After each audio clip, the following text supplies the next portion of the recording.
Well, it's Thursday, and you all know what that means. That means we have Impact Wrestling and, of course, Ring of Honor. So we got plenty of stuff, things to talk about on those particular shows.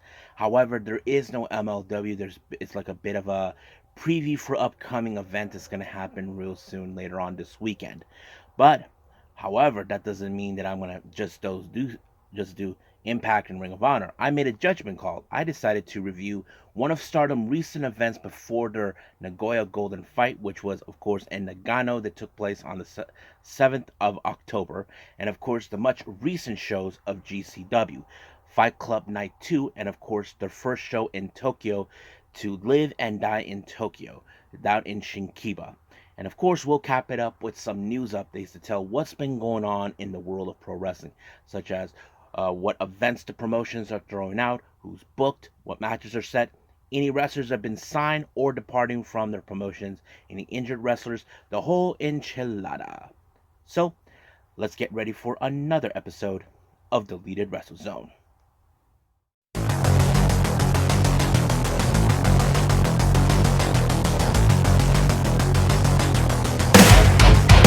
Are you ready? Get up, get up! Get up, get up! Get up, get up! Get up, get up! Get up, get up! Get up, get up!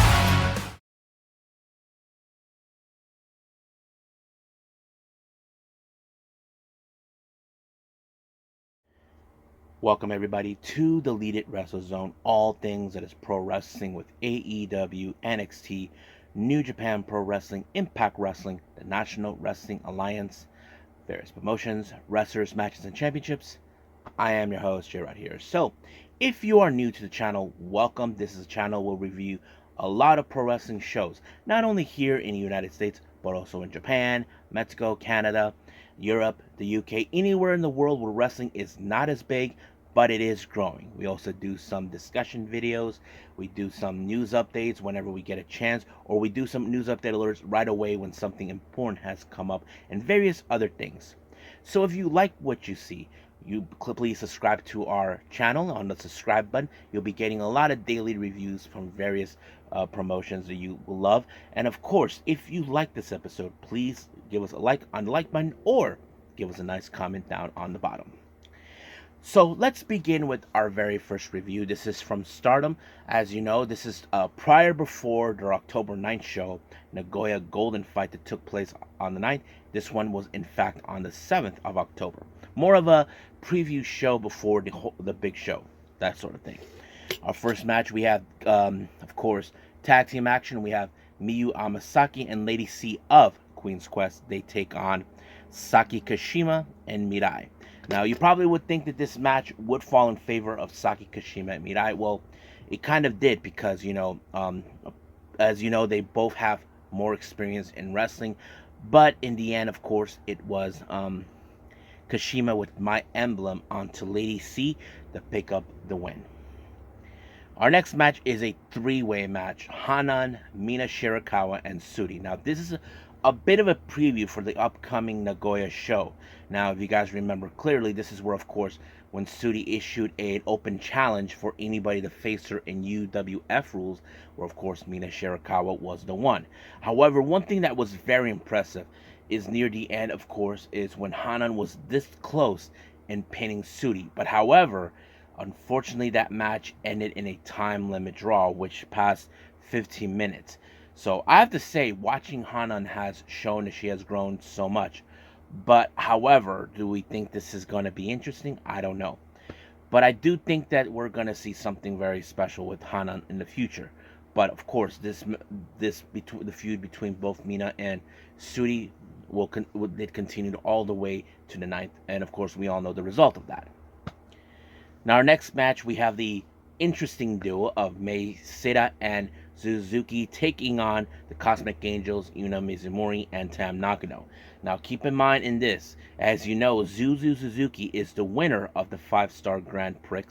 She issued a challenge for the red belt, and of course, spoiler alert, if you guys saw what happened on the ninth show, she did this. Their match will take place in November rather than December, which made no sense. I don't know what is going on in that, but it did show a pretty good preview because, of course, Zuzu, and you, if you guys know the her story, ever since she left prominence and make her own way to stardom to make her own decisions, she wants to be the face of the women's wrestling in Japan. That's always been her goal, to do things on her own terms rather than, of course, be on Julia's side. But, of course, she did send that straight message to Tam Nakano when she applied the tequila shot with Yuna Mizumori, and it was over right from there. But we still got a long way to go until we get to November, so we'll see what happens until then. Our next match, we have a 6-women tag team match. We have Hanako, Mega Bane, and Maika. Now, keep in mind, Mega Bane and Maika did team up with Zuzu in 2 days before to take on, of course, the current artist champions of Tekla, Mai Sakurai, and Julia. Now, of course, this I kind of figured this one was going to go with DDM. X factor of this match was Hanako. As you know, Hanako has least experience in the ring. And of course, it played out, but it was Mai Sakurai who picked up the man-pan roll onto Hanako to pick up the win. And of course, she ended it with her usual ritual, saying that she will remain as the artist champs. Well, we all know that did go true, but things may change if you guys saw what happened on the 9th. But we'll get to that at some other point. Now, our main event is Oedo Tai, consisting of Ruka, Momo Watanabe, and Atsuko Tora taking on stars Koguma, Azuki, and Mayu Iwatani. You probably think this old rivalry between them was going to take place. Well, it did not, but however, I can tell you it was Koguma who picked up the win when she applied the diving body press, and it was over with there when she did that on Ruka. So, and also on a note, this was the first time in a long while that stars win the main event, but in the process close out the show. So I think that's a good thing for them to bring some high spirits in their faction. So we'll see what happens with them down the line. So from here now, I think we're done with Stardom. Let's move on with GCW.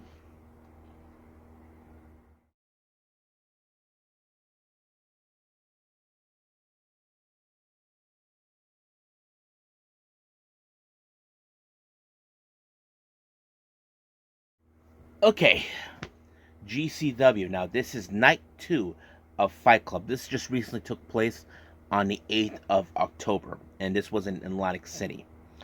Our first opening match, we have Masha Slamovich versus Jack Cartwheel. Now, of course, there's going to be some fun moments when, of course, Jack Cartwheel wants everybody to get involved in doing cartwheels. Even the referee got involved. I thought it was really fun and cool. But, of course, the match was going to be brutalized because we all know Masha Slamovich is a much different breed than most people would think. I mean, she's not afraid to face guys. But it was a small package pile driver that finished off Jack Cartwheel to pick up the win. Now, our next match, we have Shane Mercer versus Tony Deppen, who we all know is the biggest a-hole. Now, we know Tony Deppen is a fantastic technical wrestler, but in the process, he is an a-hole to begin with because he likes to find ways to ensure he is the best by cheating his way through. And, of course, the ref did not see this. Tony Deppen, of course, low-blowed Mercer and then, of course, applied a forearm in the back of the head of Mercer and the win like that, and of course walk away with his cocky attitude because he won. Now, our next match, we have Bussy versus Charles Mason and Blake Christian. Now, of course, there was going to be some concerns because Charles Mason hasn't forgotten the things he did to Bussy in the past. However, Pero, who's always been the hired muscle to be alongside with Charles Mason, he got himself involved. But they were about to suffocate Alley Catch until our current GCW Ultraviolent Champion, Rina Yamashita, evened the odds. So the referee made a judgment call by saying, okay, the match continues on as a six-person tag match. I was like, good, leave it like that. But of course, this was also going to be a much brutal match because, as you know, Charles Mason would do whatever it takes to win. But unfortunately, it did not do any favors because, Of course, it was Rina Yamashita and Ali Cash that got Pero, gave Effie the opportunity to apply a super Zack Ryder to finish him off. So basically, I don't know exactly what Charles Mason's going to do with Blake Christian, since he also is at fault in this capacity. I mean, I know he probably will get revenge on Bussy and Rina Yamashita, but Blake Christian, he didn't do a thing to help in some capacity. It's always, for Christian, it's more like every man for themselves. Now, our next match is like a bit of GCW versus Freedoms. We have, for the Freedom sides, we have Violento Jack, Toru Sugiura, and Takashi Sasaki, the founder of Freedoms. They take on Jimmy Lloyd, Sawyer Wreck, and Joey Janela. Now, this was also another brutal match. They were going to use some toys on this one, not to mention whatever, pardon my language here, whatever fuckery they find underneath the table or outside the ring. But in fact, it was Jimmy Lloyd who got pinned by Sugiura when he got blasted with a board full of barbed wires by, of course, Sugiura. 1, 2, 3. It was over right from there. However, if you guys have been aware or not, Sugiura and Sasaki are the current GCW World Tag Team Champions. Apparently, in the post match, challenge has been issued for the tag titles, and of course, that is, of course, the 3-time tag team champion winners, Los Macizos, Medio Extremo, and his cousin Ciclope has issued a challenge against them. I can't wait to see how that match progresses, but I hopefully will get the chance to see it. Now, our next match, we have a very interesting tag match. We have Cole Radrick and Alec Price. They call themselves Garbage Daddies. I mean, that's a very interesting name. I'm not saying it's weird. I mean, it does sound weird, but I don't know why they go with garbage. But they face against the infamous duo East West Express. I don't know exactly if this would be, of course, Nick Wayne's last match being with GCW, because, I don't know if he will be with AEW full time. That's the thing. I don't know. But it was a pretty good, impressive match. Now, I know we have seen in the past Cole Radrick and Alec Price, in fact, face off each other, but they have become a very stable tag team. They have won matches here and there. I'm sure the more they will build up, it will be in no time they will become tag team champions. But with the experience that, of course, East West Express has developed for time, we know how good they are. And of course, they ended this match with a double cloud cutter on Alec Price. 1, 2, 3, it was over, just like that. Now, our next match is a death match. We have Mance Warner versus Masaki Takeda. I thought it was another brutal match. Of course, there was a lot of fuckery taking place on this particular match. But in the end of this match, it was, of course, Takeda who picked up the win by pinning Mance Warner. You probably would have thought Mance Warner walked away because this is home turf. Of course, the relationship between Freedoms and GCW has always been well established. So I can't wait to see what else they're going to do. But don't forget, GCW will be heading to Japan on their turf soon enough. Now, our main event, we have the man, the myth, the legend, Jun Kasai, taking on Matt Tremont. What a brutal match, to be honest with you. I just didn't think it was going to be that brutal, but it did. It was very interesting. So I have to say I was not too sure, but it was Jun Kasai who picked up an amazing win when he applied a pinfall, and it was over from there. But don't forget, guys, on the 14th of October, Joey Janela will face Jun Kasai. So we'll see what happens until then. But I have to say, what a good show. Now let's jump into the next one, which is his GCW at To Live and to Die in Tokyo on the 12th of October.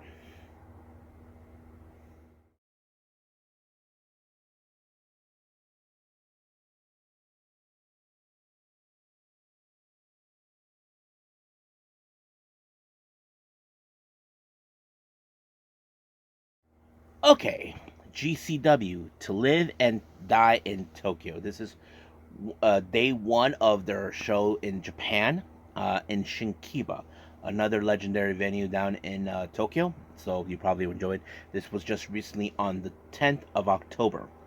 Our opening match, we have, of course, Unagi Sayaka taking on Masha Slamovich. Now, for all you Unagi Sayaka fans, I will review this one as well for you guys on the Unagi Sayaka watch. So stand by for that too. I have to say, this was a very interesting debut for her. However, this match was more like, how to say, um, a much brutal match for Unagi because Masha is a much, how do I say, a different breed than her. You got to keep in mind, Masha is more of a, how do I say, an aggressive, more of a pound for pound type of wrestler than Unagi. Well, of course, that did not do any well because, of course, Masha put her in a small package pile driver, and it was over right from there the moment the 3 count happened. Our next match, we have Maki Ito taking on You're Messing with an effing boy, Jimmy Lloyd. Now, I don't know exactly how this was going to be, but I have to say Jimmy Lloyd really took it on. I mean, Maki Ito, she is not afraid, even if she has to face a guy. But when it comes to Jimmy Lloyd, he's the same thing. He'll probably not hold back. But I have to say it was a very impressive match coming from Maki. She did not do her usual thing that she does in Tokyo Pro Wrestling. She does come out with the For Whom the Bell Tolls thing, like negate, since she is part of the MDK gang. So that sort of says it all. But it was Maki Ito with the DDT onto Jimmy Lloyd to pick up the win. Our next match, we have a very interesting tag team match. We have Gringo Loco and Joey Janela teaming up to take on Jordan Oliver and Blake Christian. Now, this is a very interesting team up between Jordan and Christian. The reason I say this is because on the 14th of October, 2 days later, they will face each other at Corkin Hall for the World on GCW. Blake Christian will defend his belt, the GCW World Title, against Jordan Oliver. But of course, they did work pretty well. But at some point, of course, Christian was going to walk away and let of course, let Jordan Oliver take the fall. And it did happen that way because it was Joey Janela with the Death Valley driver that put away Oliver 1, 2, 3. But I wouldn't be surprised at Corkin Hall that Jordan Oliver would want retribution for what he did. So we'll see where that takes us from there. Next up, we got an interesting tag team match. We have Bessie, Effie, and Ali Catch taking on Los Macizos, Miedo Extremo, and Ciclopse. So I don't see any problem. I mean, these guys have faced off each other, but the one thing that was interesting, it seems that both cousins have a thing for Ali because Miedo Extremo was biting her ASS. That's right.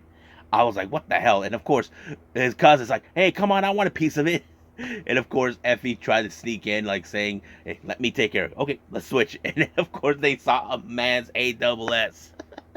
I thought it was extremely funny. However, towards the end, we saw someone who I don't know what the hell was he doing there because, of course, accordingly, they're going to meet up with him and his family at Corkin Hall. We're talking about Kikutaro. Now, the last time both Ali and Kikutaro met, Kikutaro said that he wants to marry her so he can have a green card in the U.S. And she just told him to F himself. But, of course, because of the distraction, it did allow for Los Macizos to put away Effie to pick up the win. Now, I'm sure it's no one's fault, but Ali Cash couldn't stand Kikutaro because if you guys ever seen Kikutaro, he's a bit of a pervert when it comes to women. Now, when Macizos took off, here comes Kikutaro with his little thing where what he did, like what's him Sakura Hirota does with putting your fingers in someone's butthole, and of course it worked. And then of course he tried to do Effie wanted to get involved in the action on that, but instead he got of course a low blowed by Kikutaro. But however, Maki Ito, who is set to team up with Bussy on the Corkin Hall show, showed up to send a message. So we'll see where those two will team up. Now, our next match is the only title match in GCW for this particular day. The GCW Ultra Violent Championship is on the line. Rina Yamashita defends her belt against Takayuki Oiki. Uh, I wasn't too sure. I've seen this guy Ueki before, but I wasn't too sure if he was into the whole death match scene. But it seems like he could handle it. But unfortunately, this match ended with, of course, Rina Yamashita applying a power bomb. So that sets it all, just like that. Now, our main event is, of course, a death match. We have Violento Jack facing off John Wayne Murdoch. Now, this thing between them date back a little while back because, as you know, Violento Jack attacked Los Macizos when Murdoch was in fact teaming with them, and it was more like maybe Murdoch felt that he should have got himself involved to defend these guys, but apparently didn't do any well. But of course, this was going to be a much brutal match. But in the end, it was, of course, John Wayne Murdoch who got the win when he put a driver onto Violento Jack and ended just like that. So I think that's pretty much it right now with our GCW shows. So let's jump into our actual Thursday wrestling shows. The first one's going to be Impact Wrestling.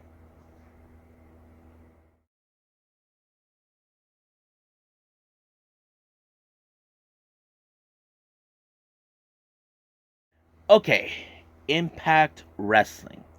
Now it opened up with of course, the Impact Wrestling World Tag Team titles, Callahan and Swan taking on the Rascals. Now, keep in mind, Swan and were the ones who were given this match, but of course, the Rascals were not too pleased that Santino made this decision.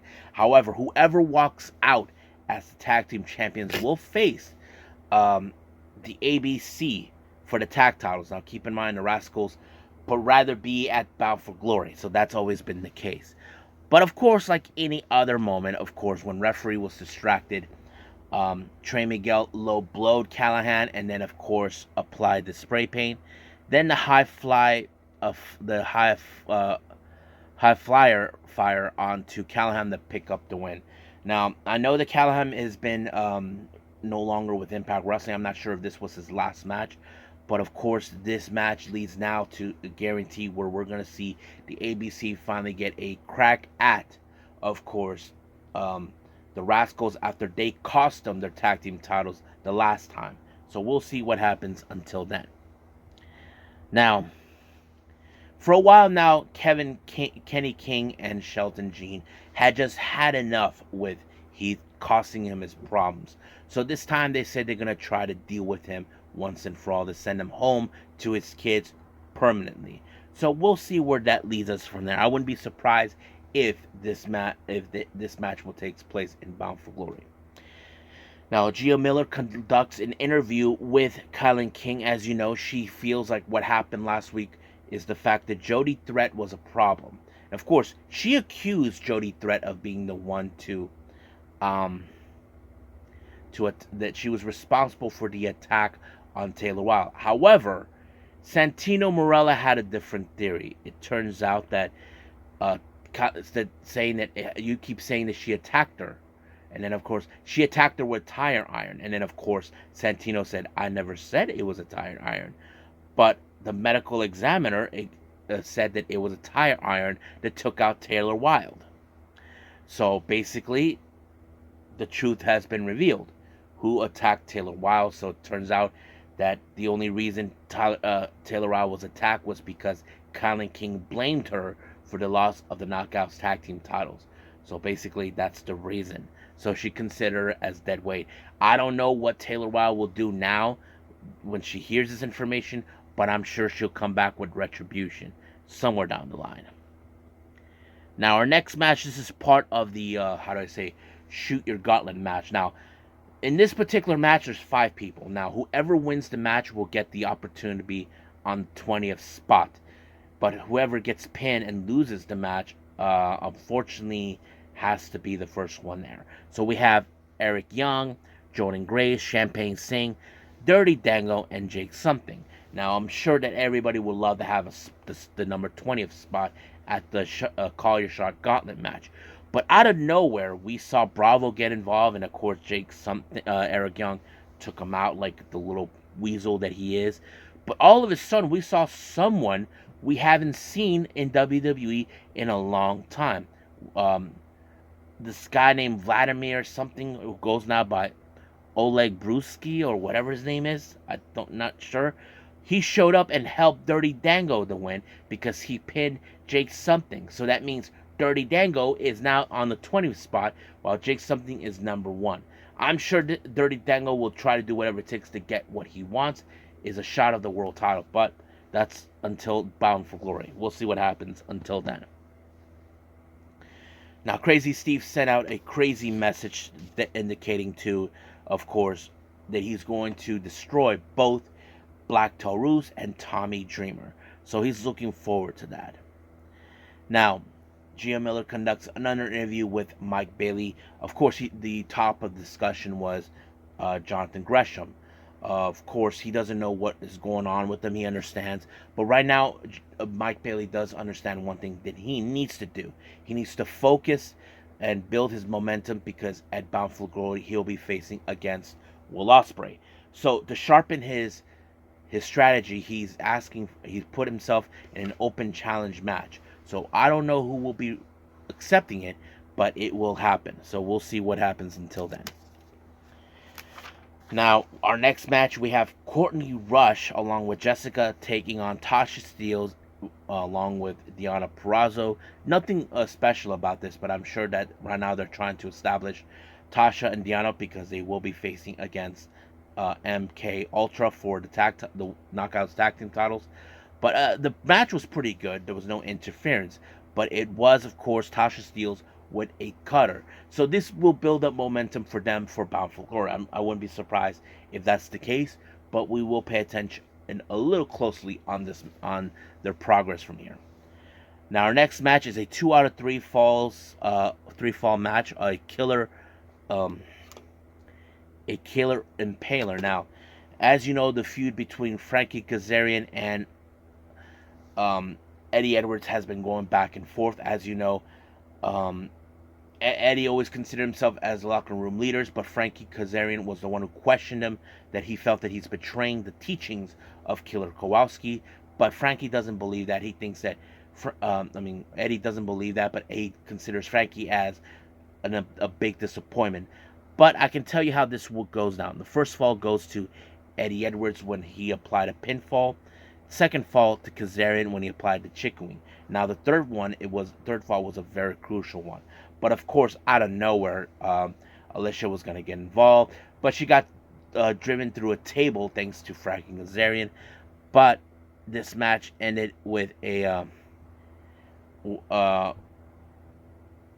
pinfall count out onto, of course, on Eddie Edwards to pick up the win. So you probably can say that this could be the final chapter in the feud between Edwards and Kazarian. So we'll see what happens until then. But the honest question is, if this is the final chapter, what's next for both these men? We just gotta wait and see until then. But for now, let's move on to our last and final review, which is Ring of Honor.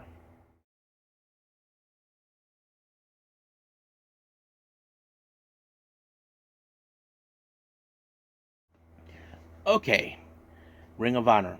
It opened up with an interesting interview with Dasha Gonzalez with Serpentico. Now, Serpentico put himself in a proving ground match to face off against the current ROH World Champion Eddie Kingston.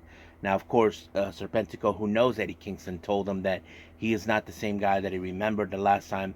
So I don't know if Serpentico thought he would have the same advantage. But I have to say the match was okay. I mean, Serpentico did put up a good fight. After the interview, the match was proceeded, but in fact, it was the stretch plum that put away Serpentico. However, it appears that Angelico had a problem how this match ended because, of course, we all know he has some technical submission techniques that has helped him win his match. So, however, Eddie Kingston asked him, "Do you want a shot of the world title?" So he said he wants that. So we don't know when will that happen. We have to wait for contracts. I wouldn't be surprised if the Dickwads will take this as an offense, seeing that, of course, that Angelico gets a title shot, but not Jay Lethal. So we'll see about that. Our next match, we have, of course, the Gates of Agony, Khan and Tail Leona, taking on Fretzo and Watson from forgot the name of the faction they were in. But I can tell you that this match ended with a somewhat of a double lariat on, I don't know which one of them, but just like that. I figured this match was going to go straight to the gates of agony from day one, just like that. Our next interview, we have Daga by Dasha Gonzalez. Daga, who I've seen many times. I even met him a few years back. This was prior before the pandemic. He faces against QT Marshall for the AAA Latin America title. So he's determined to bring that belt back to Mexico, and that's what he's determined to do. Now, our next match is another proving ground match. We have this is for the Ring of Honor World Championship, Athena versus Maserati. Now, Maserati took a lot of beating from Athena, and of course, Maserati tried to hold on as possible against Athena, but unfortunately, it was the crossface that ended things. However, as you know, the daily ritual with Athena, once she wins, she likes to hurt her opponents. However, Billy Starks decided to help Maserati and hide her. And of course, Athena tells her, where did she go? She just took off. Are you lying? I'm not lying. But of course, she was lying. Sooner or later, Athena's going to realize that, yes, she was lying. She hid her from you underneath the ring. So that's going to be a price that she has to pay from here on out. Now, our next interview, as you know, Lee Johnson has not been having good wins, but however, Shane Taylor and Lee Moriarty, Shane Taylor Promotions, are trying to tell them that, you cannot continue in these ways. So they're trying to tell him that he's better off joining them. Now, we don't know if that's the case. Now, recently, as you know, outside of wrestling, as you know, he's engaged to be married to Julia Hart. He's set to be getting married with her soon and will be taking an extended break on his honeymoon. Don't know exactly what's going to happen here or not when he comes back, but we hope we'll see him down the line, see how that's going to go. Now, our next match is, of course, the AAA Latin American Championship. We have Daga versus QT Marshall. Now, those who are Mexican wrestling fans, you probably, or those who never seen this, there's always a term that they always say this, culero. Now, QT has no clue what that means, so he asked Daga to translate for him. Those who don't know what that translation is to, he doesn't know. So Daga told him that it means he's an a-hole. So that practically set it up. But unfortunately, we thought maybe Daga was a very strong, capable wrestler. However, we were surprised about what QT Marshall did. He actually defeated Daga by applying La Casita, which is a move that was created by none other than Negro Casas. Now, I don't know if this is a direct message to him, but if I'm QT, be careful what you wish for. That's the last thing you need with a legend like him. Now, our next match, we have the Shane Taylor Promotions, Lee Moriarty and Shane Taylor taking on the Infantry, Carly Bravo and Sean Dean. Match was pretty good. There was some good moments, but however, this match ended with a fist by Shane Taylor onto Bravo. 1, 2, 3, it was over. So Shane Taylor Promotions have one thing in mind right now, which is the ROH World Tag Team titles. But I do know that Shane Taylor has some unfinished business with one particular person, that is Keith Lee. Our next interview, we have Billy Starks, who was talking to Lexi Nair, who was there. However, the interview was interrupted by Diamante and Mercedes Martinez. They don't think that, Billy Starks, they think that Athena doesn't care about her whatsoever, that they're not good friends and all this. Why did she give her this shirt while you got this shirt? So they're trying to say that, Athena doesn't care about them. But we'll see what happens down the line. Our next match, we have a bit of a Lucha Underground reunion. Angelico and Martin Cassie, as you remember, as Marty the Fly or whatever he is. Basically, they ran into each other.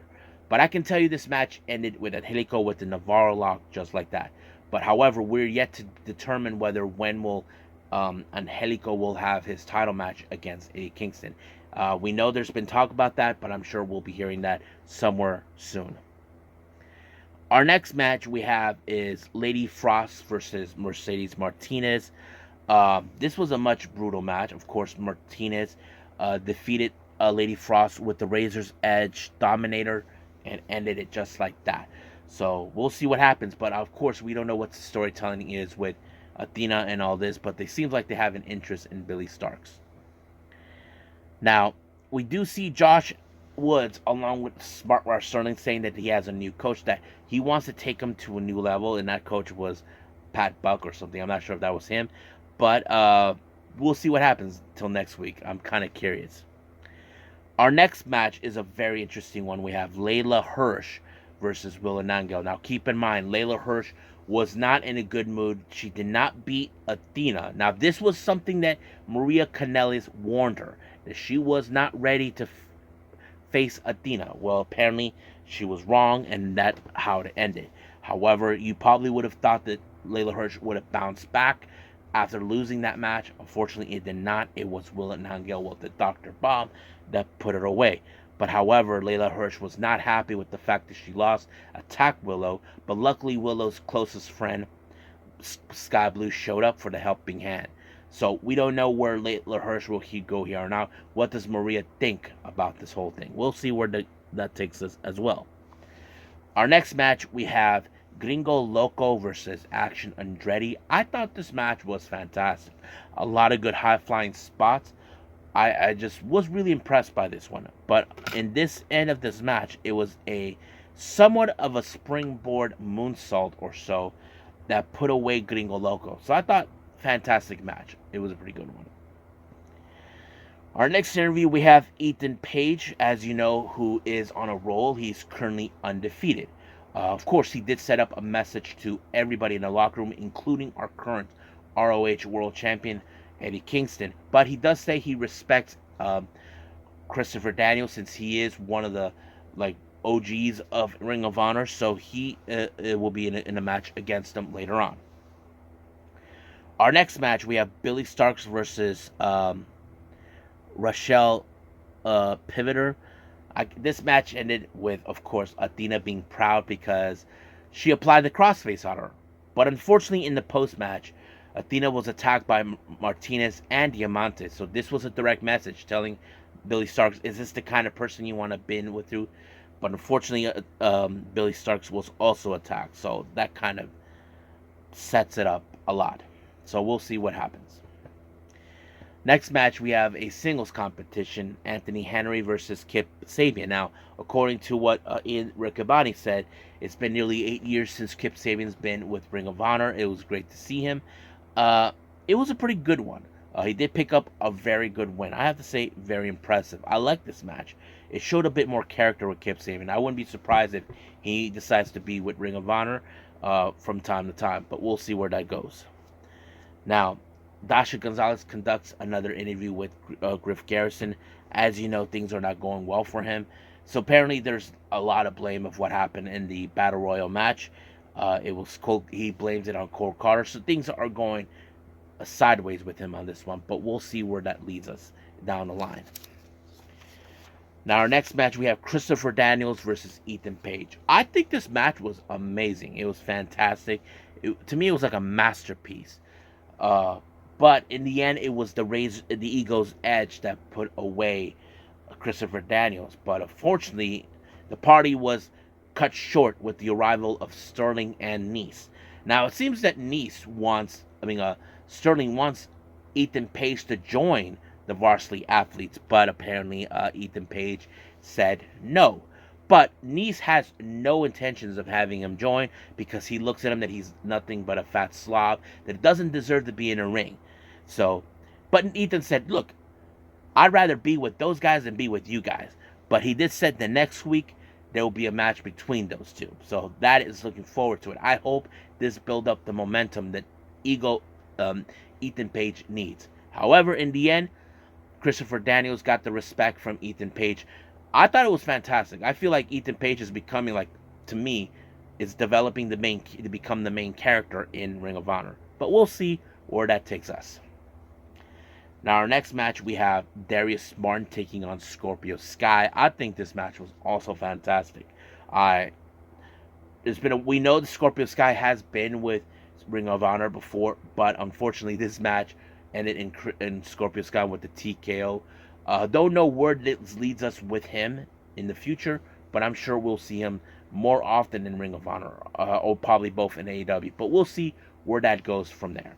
So I think that's pretty much it. What we have with Ring of Honor and all the reviews. Let's move on with our lasting news updates.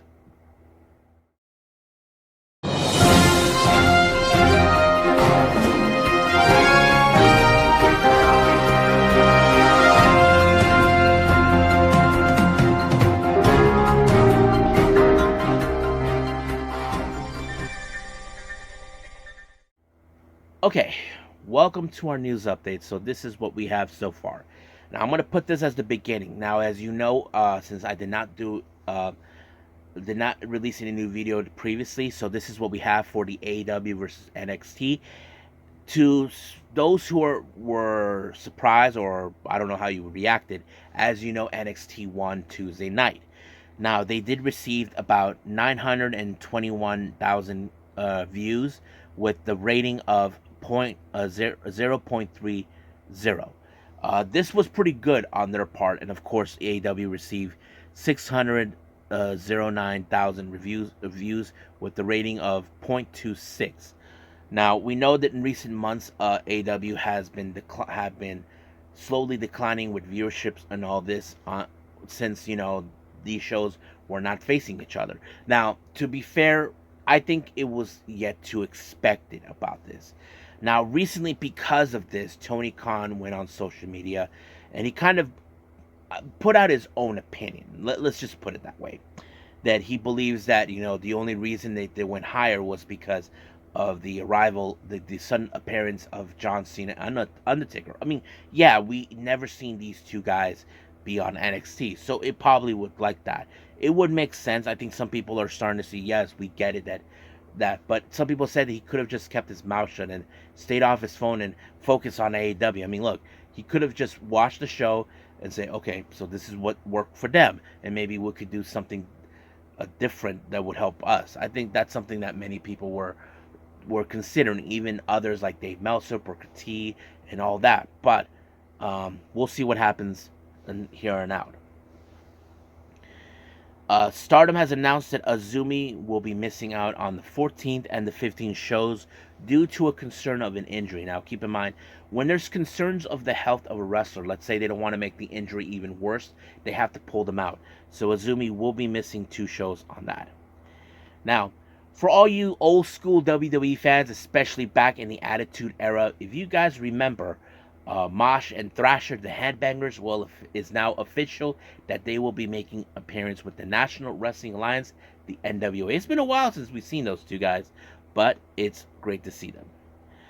Now, our GCW update for the Please Buddy show in St. Louis on the 3rd of November. It was announced that Maki Ito will be facing against Shaza McKenzie. I'm excited for that match. Now, our last and final update here. If you guys are fans of the Yoshi project known as Evolution, which is a project that was created from the guys from All Japan, unfortunately, there was a very sad news. One of the wrestlers named Sunny has suffered a spinal stenosis. So, because of this, it was becoming a concern. So, it was decided with the staff, the management, that Sunny will be retiring from doing in-ring. However, she decided that she wants to continue working with Evolution as a staff member. So this is the wrestling being in the ring has closed out her chapter, but that doesn't mean that she's gonna be far away. What does her 2 friends, Chi Chi and Zones, think? Well, I'm sure they're sad, but I'm sure they're happy that they'll be seeing her a lot. Now, do you all think, probably some of you may ask me, will there be a third person taking her place? I don't know. Because here's what I do remember when this project first came around. There were 7 girls that were in training. Only 3 of them passed their protest. One was Chi Chi, Zones, and Sunny. So I don't know about the other 4 girls. I'm sure if Zuama and Ishikawa are currently training them, I'm not sure if that's the case. But we'll see what happens from here on out. Because right now there's only 2 of Evolution girls remaining, and that is Chi Chi and Zone. So we'll see about that. And I think that's pretty much it right now. So let's just call it a day. Well, I hope everybody enjoys this episode. Coming up, we do have for our Friday episode, which is AEW Rampage and NXT Level Up. So I'm excited to see what's gonna happen in Rampage. However, for other shows, I might review. Right now, deciding to do the other GCW show in Japan, the World on GCW in Cork and Hall. That's gonna be a big show, and of course, the October 8th show with Stardom. Was the day prior before the Nagoya show. I haven't decided if I'm going to do both or just one. We'll see what that goes. But for now, I'll just leave things like the way it is until I make that judgment call. But for now, I will see you guys in the next DWZ time. Same DWZ channel. I must bid all of you adieu. So, goodbye. Mwah. And have a nice day. Bang.